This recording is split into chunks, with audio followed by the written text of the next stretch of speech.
Hello న్యూట్రికో మనలో చాలా మంది ChatGPT, Gemini, Copilot use చేస్తూ ఉంటారు. నేను కూడా మీలాగే యూస్ చేస్తూ ఉంటా. రీసెంట్గా ట్రెండింగ్లోకి వచ్చిన డీప్సీక్ అప్లికేషన్ గురించి మాట్లాడుకుందాం. ముందు చెప్పిన ఏఐ కంపెనీస్ అన్నీ కూడా యూఎస్ అప్లికేషన్స్. బట్ వీటిని క్రాస్ చేసి లీడింగ్లోకి వచ్చిన డీప్సీక్ మాత్రం చైనీస్ అప్లికేషన్.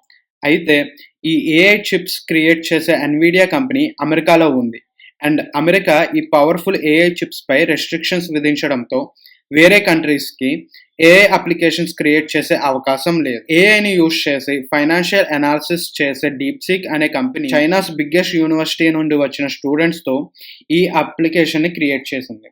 యుఎస్ కంపెనీస్కి బిలియన్స్లో ఖర్చు అయితే డీప్సీక్ కేవలం 6 మిలియన్స్తో అన్నింటికంటే బెస్ట్ పర్ఫార్మెన్స్ ఇస్తుంది. దీనితో ఏఐకి సంబంధించిన కంపెనీస్ ఎన్విడియా, మైక్రోసాఫ్ట్, గూగుల్ సంబంధించిన షేర్స్ ప్రైస్ చాలా గట్టిగా ఇంపాక్ట్ అయినాయి.